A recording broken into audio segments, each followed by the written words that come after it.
Hai guys, apa khabar? Kembali kita dalam platform Bicara Alam dan Manusia. Salam Ramadan, kita sambung lagi. Okey, guys, apa itu ilmu? Kan? Nak buat sesuatu perkara tu mesti kena ada ilmu kan? Tak kira lah apa benda yang kita nak buat dalam dunia ni, mesti kena ada ilmu dulu. Okey, bagi aku, kan? Ilmu tu dia berdasarkan teori dan fakta. Baru dia jadi ilmu. Itu aku kan. Daripada ilmu tu nanti dia akan menjadi pengetahuan. Itu yang dipanggil ilmu pengetahuan. Betul kan? Okey. Jadi kenapa kita kena ada ilmu? Okey guys. Ni sambil aku baca aku punya nota kan. Okey. Jadi dalam Islam, melakukan sesuatu dengan ilmu bermaksud bertindak berdasarkan pengetahuan yang benar. Okey. Bukan sekadar kita ikut-ikut, kita sangka-sangka ataupun kita mengikut hawa nafsu, bukan. Kan? Jadi ilmu ini juga ada ditekankan dalam Quran. Kan? Ada satu firman ni yang aku boleh kongsikan. Surah Al-Isra kan? Ayat 36. Kalau tak silap aku. Okey. Jadi terjemahnya gini, kan? Dan janganlah kamu mengikuti apa yang kamu tidak mempunyai ilmu pengetahuan tentang. Sesungguhnya pendengaran, penglihatan dan hati itu nanti akan semuanya itu akan diminta pertanggungjawabnya. Kan? Jadi dekat situ pun dah ditegaskan bahawa kita nak buat satu perkara tu mesti atas dasar ilmunya dulu. Kita kena tahu. Sebab tu ada pepatah mengatakan carilah ilmu sampai ke negeri China kan. Apa maksudnya tu? Tu nanti kita sembang. Okey. Jadi ini bermakna ilmu tu Allah memang tekankan sangat kepada manusia dalam kehidupan manusia. Carilah ilmu. Kan? Jadi apa sahaja perkara mesti atas dasar ilmu. Tanpa ilmu, itu yang jadi zaman kita sekarang ni. Kan? Main ikut-ikut je. Mengikut je ajaran nenek moyang kita ataupun kita ikut satu perkara tu tanpa kita rujuk dan sebagainya. Itu yang berlaku. Kan? Jadi bagi aku juga, kan, tadi aku pun dah jelaskan, ilmu itu bagi aku, dia teori dan juga fakta. Dua ni kita combine, akan menjadi ilmu. Dan daripada situ nanti, baru akan menjadi ilmu pengetahuan. Kenapa aku kata ilmu pengetahuan? Sebab bila kita dah ada ilmu, kita tahu benda tu. Kita mengetahui satu perkara tersebut. Itu sebagai pengetahuan kita. Jadi itu yang datangnya ilmu pengetahuan. Okey, boleh kan? Alright. Jadi seterusnya, ni topik biasa juga ni.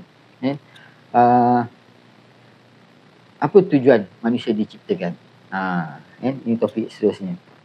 Apa tujuan manusia itu diciptakan? Topik ni, kalau aku tanyakan kepada 10 orang kat luar sana, aku akan dapat balik jawapan berbeza-beza. Aku akan dapat 10 jawapan yang berbeza lah. Tapi bila kita kembali kepada firman Allah, tujuan manusia itu diciptakan, jawapannya ada kat situ. Kita pernah dengar firmannya bunyinya begini, tidak kuciptakan jin dan manusia melainkan untuk mengabdi padaku. Pernah dengar kan? Tapi kebanyakan yang kita dengar dengan keilmuan kita sebelum ni, perkataan mengabdi itu belum menjadi menyembah. Betul kan? Kenapa jadi begitu? Perkataan abdi tadi itu kan menjadi menyembah. Apa beza mengabdi dan menyembah? Kalau menyembah ni, dia ada masanya kita menyembah, ada waktunya. Ada time-time dia lah yang kita pergi menyembah. Tapi kalau mengabdi, abdi ni apa? Yang mudahnya. Kalau mengabdi ni, contohlah kita ambil hamba abdi. Hamba abdi kan, kita tahu kan, orang yang menjadi hamba. Orang yang menjadi hamba ni macam mana dia punya kerjanya? 24 jam akan ikut master dia, ikut tuan dia kan. Time makan ke, time rehat ke, time tidur ke, bila dia seru je, dia pergi. Itu mengabdi kan, kerja. Dia kerja untuk tuannya. Boleh? Jadi dekat sini, persoalannya, perkataan mengabdi itu sendiri, telah menjadi menyembah. Kita perhatikan nanti. Jadi aku just ambilkan terjemahan directnya. Yang sepatutnya kita laksanakan ialah kita sebagai manusia harus mengabdi kepada pencipta kita. Dan mengabdi inilah kerja kita. Kita tunduk kepada dia. Tak kira waktu. 24/7 kita mengabdi pada dia. Itu tujuan manusia diciptakan. Dan kalau kita perhatikan balik ayatnya. Ini pertama. Catatan aku lah. Persoalan kat sini.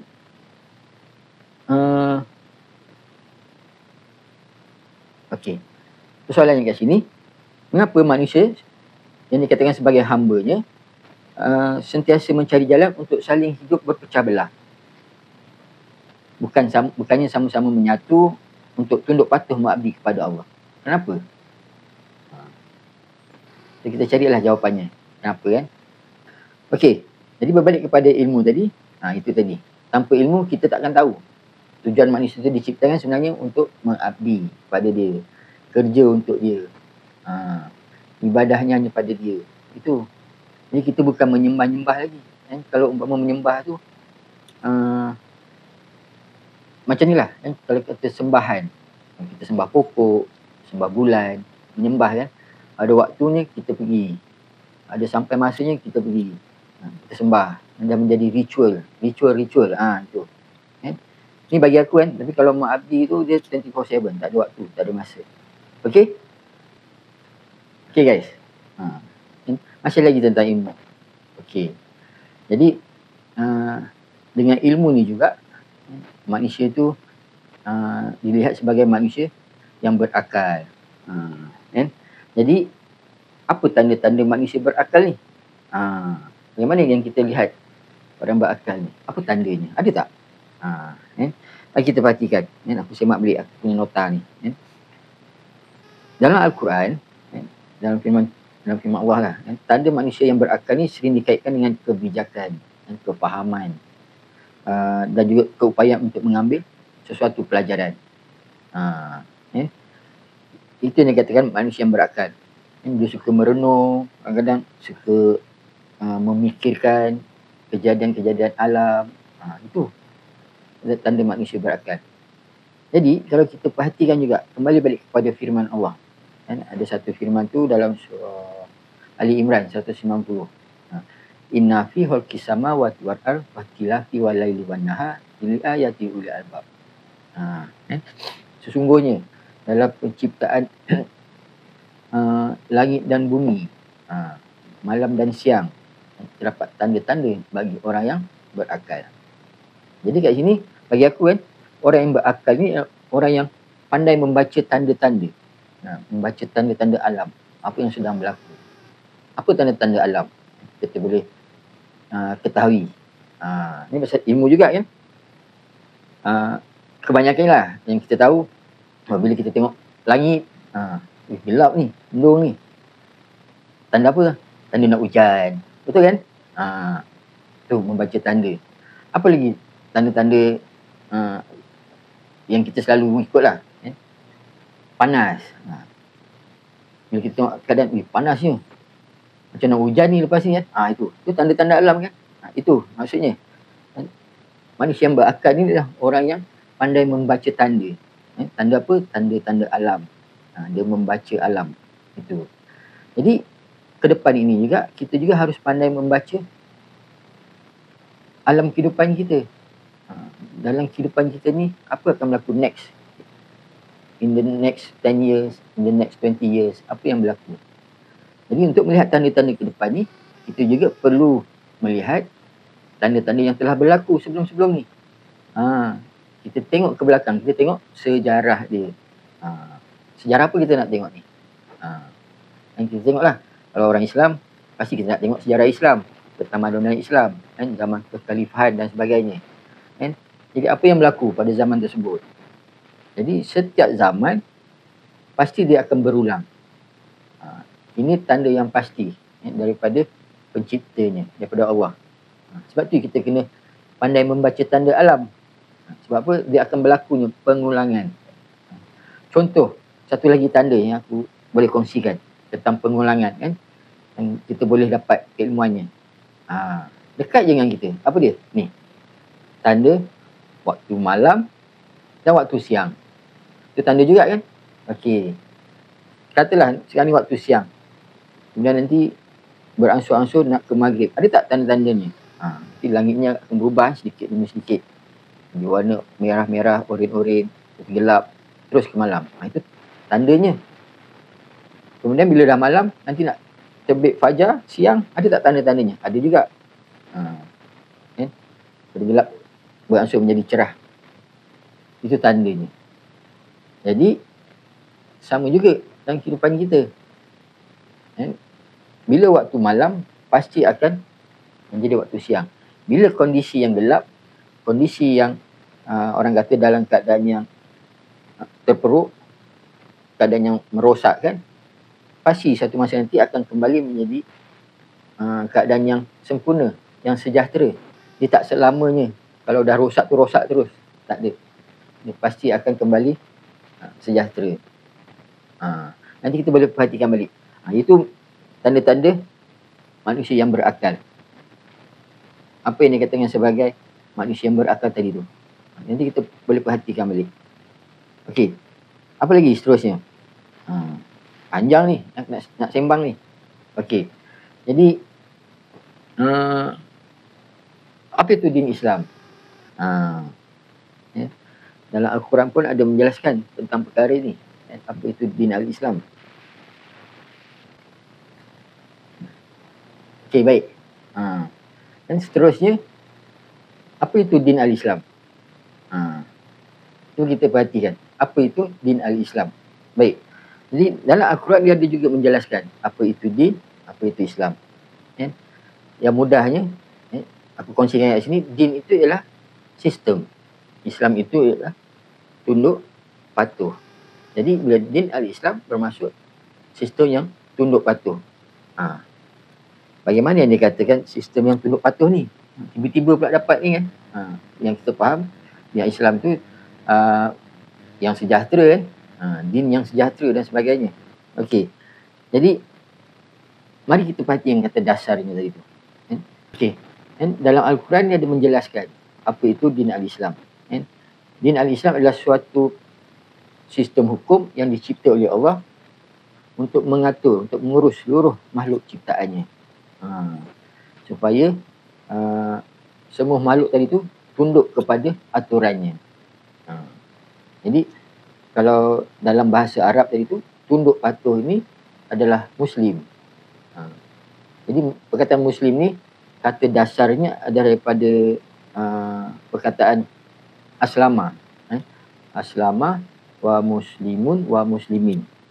Yang menjelaskan tentang ketundukan, kepatuhan ataupun kepasrahan dalam mengabdi kepada penciptanya. Okey. Okey guys. Mari kita perhatikan dalam firman Allah dalam surah 3 ayat 83. Ini aku bacakan terjemahannya. Maka apakah mereka mencari din yang lain dari din Allah? Padahal kepadanya lah yang berserah diri segala apa yang di langit dan di bumi. Baik dengan suka maupun terpaksa.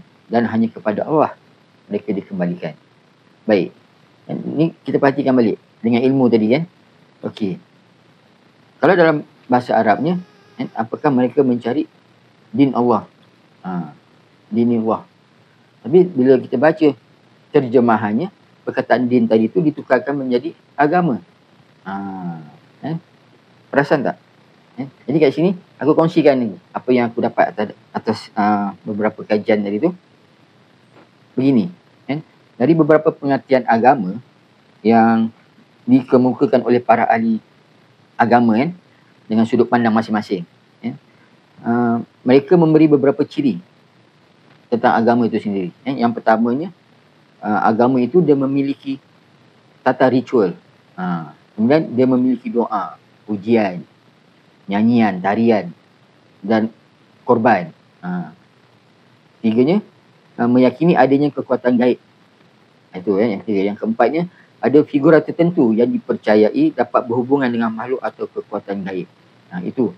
Itu sudut pandang daripada para agamawan di luar sana.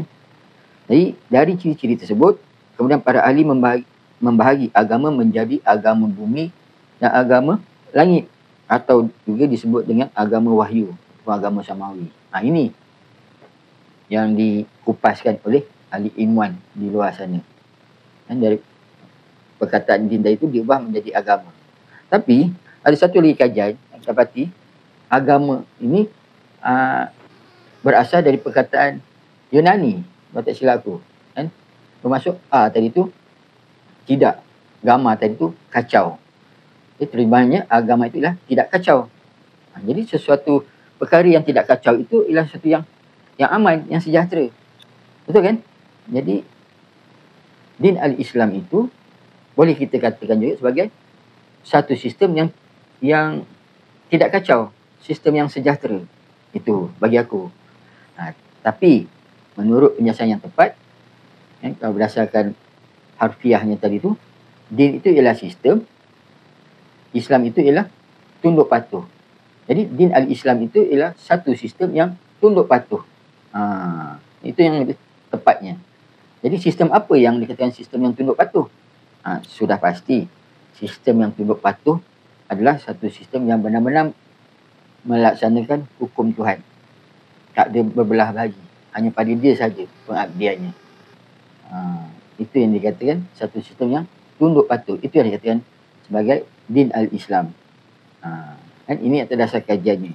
Jadi, aku boleh simpulkan bahawa din al-Islam itulah satu sistem hukum yang diturunkan Allah kepada semua manusia untuk mengatur kehidupan dari masalah hukum, masalah moral, masalah politik, sampai politik sekali, masalah sosial, ekonomi, semua sekali lah urusan yang berlaku dalam kehidupan manusia tadi itu.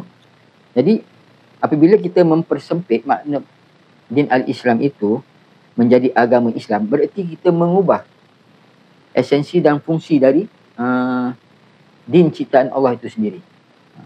Akibatnya nanti manusia akan berfikir sekular, memisahkan persoalan antara hubungan manusia dengan Allah, dengan persoalan hubungan manusia dengan manusia sahaja. Dan sepatutnya tak boleh dipisahkan. Itu atas pandangan aku. Jadi din al-Islam itu yang tepatnya adalah satu sistem tunduk patuh. Kita nak tunduk patuh pada siapa ni? Kita tunduk patuh pada manusia, sesama manusia. Nak tunduk patuh kepada yang kita so-callnya sebagai raja, kepada manusia. Ataupun kita nak tunduk patuh kepada pencipta kita yang hak, yang satu. Sebab pencipta kita yang hak itulah yang mencipta aturan dia, yang mencipta hukum dia, yang ter-apply pada semua makhluk dia. Tak ada yang terkecuali. Cuma kita sebagai manusia yang diberi pilihan untuk mengubah sistem tersebut. Jadi apabila kita mengubah sistem tersebut, makanya sistem yang ada itu akan jadi rosak lah. Yang merosakkan sistem tersebut siapa? Kita juga sebagai manusia. Boleh? Jadi itu dulu untuk penjelasan tentang apa itu din al-Islam. Okay guys.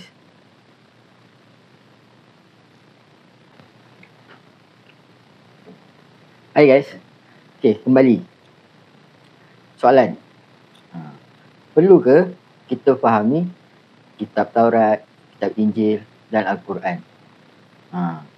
Perlu ke kita fahami ketiga-tiga kitab tersebut? Okey. Jadi persoalan ni yang sering ditanyakan apabila terkait mengenai kitab-kitab Allah. Jadi bagi aku sendiri, atas dasar kajiannya, ya, kita perlu untuk memahami kesemua kitab-kitab Allah. Jadi ketiga-tiga kitab tersebut adalah kitab utama yang diturunkan oleh Allah kepada manusia. Ketiga-tiga kitab tersebut juga kita kenal sebagai kitab samawi, kitab wahyu yang diturunkan daripadanya kepada manusia. Jadi kesemua kitab tersebut kuncinya adalah berkisar tentang bagaimana nak menegakkan hukum Allah di atas muka bumi pada setiap zamannya masing-masing yang kita kenali sebagai tradisi Tuhan. Tradisinya tu tidak akan berubah, sentiasa sama. Jadi ada diceritakan di dalam kitab-kitab. Baik, sebelum kita pergi kepada mengapa kita harus fahami Quran ataupun mengapa harus kita fahami ketiga-tiga kitab tersebut. Kita faham dulu apa itu Quran. Ya. Al-Quran ini dari segi bahasa kita kenal sebagai bacaan. Qira'ah, baca. Kalau kitab Quran tu, kitab itu ialah ketetapan ataupun kitab tu buku, buku bacaan. Bermaksud buku yang menjadi bahan bacaan kepada kita semua. Itu Quran. Jadi kitab Quran ini juga dikenali sebagai kitab petunjuk, kitab sejarah, dan juga kitab yang membawa hukum di dalamnya. Itu kitab Quran. Okey. Kemudian kitab Al-Quran ini juga boleh menjadi pelajaran kepada semua manusia hingga masa kini. Itu satu. Kemudian yang keduanya kitab Injil. Kalau kitab Injil ni, aku tengok catatan aku kat sini. Kitab Injil ni diturunkan sebelum Al-Quran. Betul kan? Okey. Dia berasal dari bahasa Yunani. Yang kita sebut Evangelion. Itulah kurang lebih kan. Yang bermaksud berita gembira ataupun khabar baik. Jadi Injil ini maksudnya berita gembira, kabar baik yang disampaikan kepada seluruh manusia pada waktu itu. Dalam bahasa Inggeris juga Injil ini disebut sebagai gospel, yang berasal dari bahasa Inggeris kuno, iaitu Godspell, yang juga membawa erti kabar baik. Jadi hukum yang baik adalah dari Tuhan, dari Allah, bukannya datang daripada manusia. Itu untuk pengisian tentang kitab Injil. Okey, seterusnya kitab Taurat. Kitab Taurat ni ataupun Torah dalam bahasa Inggeris yang berasal dari perkataan Ibrani. To dan Ra. Itu dia. Yang boleh diterjemahkan sebagai kata-kata ataupun ajaran ataupun hukum. Ia juga dapat diertikan sebagai memberi pengajaran dan juga mengajarkan atau menunjukkan. Dalam sisi lain, Taurat ni membawa ajaran ataupun perintah dari Tuhan. Itu. Jadi, bila kita perhatikan, ketiga-tiga kitab tersebut semuanya membawa pengisian tentang ilmu. Pengisian tentang mengajar kepada manusia tentang hukum Tuhan. Setiap zaman sama perintahnya. Okey. Jadi bagi menjawab soalan tersebut amat mudah. Soalan yang ditanyakan tadi itu. Manusia seharusnya memahami dan melaksanakan kesemua kitab-kitab yang diturunkan kepada manusia supaya hukum yang sepatutnya dilaksanakan dapat kita sebagai manusia laksanakan berdasarkan hukum dia, hukum Tuhan. Itu. Okey. Jadi ada fakta kan? Jadi aku kongsikan. Dalam surah surah Al-Maidah ayat 68. Aku bacakan terjemahannya.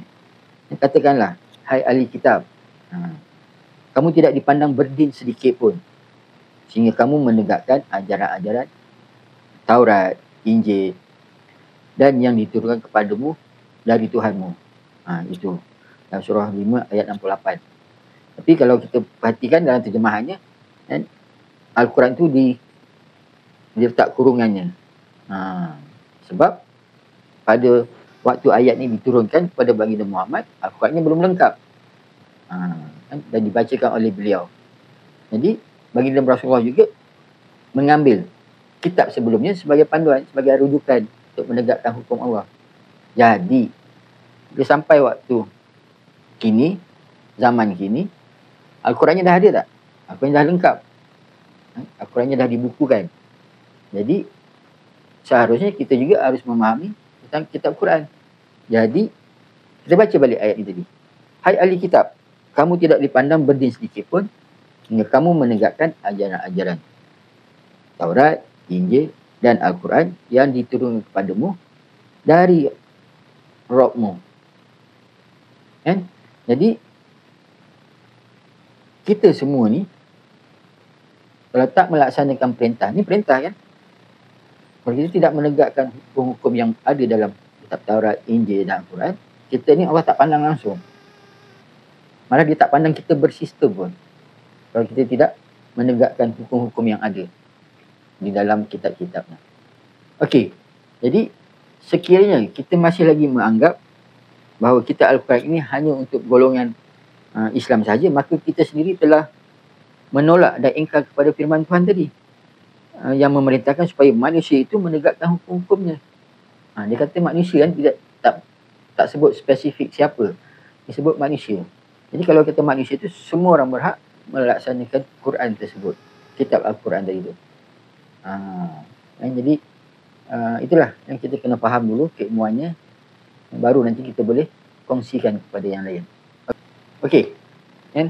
Jadi tentang ilmu sudah, kan? Sebab satu perkara harus ada ilmu. Kemudian kita tahu dah apa tujuan manusia itu diciptakan. Kemudian apa lagi? Apa itu din al-Islam? Betul kan? Kemudian perlu ke kita faham tentang kitab-kitab Allah tadi tu? Perlu. Jadi next, apa dia? Jadi bila kita dah tahu, dah ada ilmunya, kan kita tersilap langkah, bukan tersilap langkah, kita tersilap faham ataupun kita salah faham, jadi kita harus kembali balik kepada jalannya. Kita harus cari balik jalan kebenarannya, atau bahasa mudahnya, kita kembali kepada fitrahnya. Kan? Kita pun dah nak dekat menyambut Idul Fitri ni kan, iaitu kembali kepada fitrah kan. Jadi apa fitrah manusia tadi tu? Okey, ni aku kongsikan. Kan? Sebelum ni aku pun dah jelaskan tentang konsep Ramadan itu sendiri. Kan? Ramadan, hari yang rahmat, hari yang panas. Manusia hidup dalam keadaan yang porak-peranda, cacar marbah, kacau bilau, keadaan yang rosak. Dan manusia juga harus berpuasa, menahan diri dari lapar dan dahaga. Lepas itu barulah kita kembali kepada fitrah manusia tersebut. Jadi bagaimana yang dikatakan kembali kepada fitrah? Jadi manusia ni yang mudah kan, yang aku ringkaskan kat sini, manusia harus kembali kepada fitrahnya, iaitu manusia yang hidup di atas muka bumi ini harus mengikut petunjuknya. Apa petunjuknya? Petunjuknya yang datang daripada penciptanya, iaitu jalan kebenarannya, sistemnya yang hak, sistemnya yang tunduk patuh kepada perintah dia, bukan perintah selain daripada dia. Kalau perintah selain daripada dia tu kita laksanakan juga, itu yang kita kenal sebagai kemusyrikan. Okey guys, jadi bagaimana kita nak kembali kepada fitrah? Nah, aku kongsikan satu firmannya dalam surah Ar-Rum ayat 30. Cantik kan nombor dia, 30. Okey, aku bacakan terjemahannya. Bunyinya begini: maka hadapkanlah wajahmu dengan lurus kepada din Allah, sesuai fitrah Allah yang telah menciptakan manusia menurut fitrah itu. Tidak ada perubahan pada ciptaan Allah, itulah din yang lurus. Tetapi kebanyakan manusia tidak mengetahui. Ayat ini dia menunjukkan bahawa Islam itu adalah sistem yang selari dengan fitrah manusia. Namun ramai manusia yang menyimpang kerana pengaruh persekitaran, berdasarkan nafsu. Itu dia. Jadi kembali kepada fitrah bermaksud kembali kepada keadaan asal manusia tadi tu, yang hanya tunduk patuh kepada Allah dan menjauhi perkara-perkara yang merosakkan jiwa kita tadi ni. Ini boleh dicapai melalui apa? Melalui taubat yang ikhlas, memperbaharui iman kita, menjaga ibadah, menuntut ilmu dan menjaga hati serta akhlak. Itu, begitulah kurang lebih. Okay, baik. Jadi bagaimana kita nak kembali kepada fitrah? Caranya ialah dengan kembali kepada keadaan asal manusia tadi tu, yang hidup di atas muka bumi ni hanya tunduk patuh kepada pencipta dia, hanya tunduk patuh pada pengatur dia, iaitu Allah tadi tu. Dia satu-satunya pencipta, pengatur yang harus kita taat, yang harus kita abdi, bukan pada yang lain. Jadi kalau kita merasakan kita telah menduakan dia, kita harus kembali balik, membersihkan diri kita dengan mengikut balik aturan dia, mengikut balik sistem dia, sistem tunduk patuhnya hanya pada dia, bukan lagi memperhambakan diri kepada sistem yang lain. Kalau kita perhatikan sekarang ni, dunia masa gini, kebanyakan manusia tunduk patuh pada sistem siapa? Sistem manusia atau sistem Allah? Itu. Jadi kita harus kembali kepada fitrah dia. Ini nak direlatekan dengan Idul Fitri. yang dikatakan hari kemenangan kan, hari manusia kembali kepada fitrah. Di mana sebelum ini manusia hidup tak ikut fitrah. Manusia ni ikut atas dasar nafsu je. Kan? Nafsu apa? Nafsu nak cepat kaya, nafsu nak menindas orang, nafsu nak duit banyak, nafsu nak macam-macam lah. Kan? Kalau kehidupan dunia kita sekarang ni, nafsu orang nak menindas, kan? Nafsu orang nak membunuh dan sebagainya. Kan? Sehingga mengakibatkan pelbagai kerosakan. Itu. Jadi kita kena kembali balik kepada fitrah, kembali balik mengikut sistem dia. Kembali balik mengikut aturan dia yang telah diatur, yang telah disusun. Jadi kita jangan belok-belok lagi. Straight je. Kepada jalan yang benar tadi itu. Itu yang kita kembali kepada fitrah. Jadi bila manusia telah kembali balik kepada jalan yang benar, telah kembali kepada landasannya, kembali tegak, membersihkan diri, pada waktu itulah kita mendapat kejayaan kita mendapat kemenangan. Kita berjaya menundukkan nafsu kita. Kita berjaya menundukkan perkara yang boleh membawa kemusyrikan tadi itu. Baru solid kita kembali kepada fitrah. Baru kita boleh meraih kejayaan kita. Nanti kita pergi bahas lagi lebih detail lagi topik-topik ni pada sesi yang lain. Okay guys. Jadi apa yang boleh aku simpulkan, kita harus mencari jalan keluar dari doktrin fahaman lama yang hanya menerima informasi tanpa memikirkan tentang logik akal dan kebenarannya. Jadi carilah orang yang benar-benar faham tentang keilmuannya, tentang melaksanakan jalan kebenaran tersebut. Itu dulu untuk topik kali ini, kisah Ramadan kita. Nanti berjumpa lagi kita dalam waktu yang lain. Okay guys.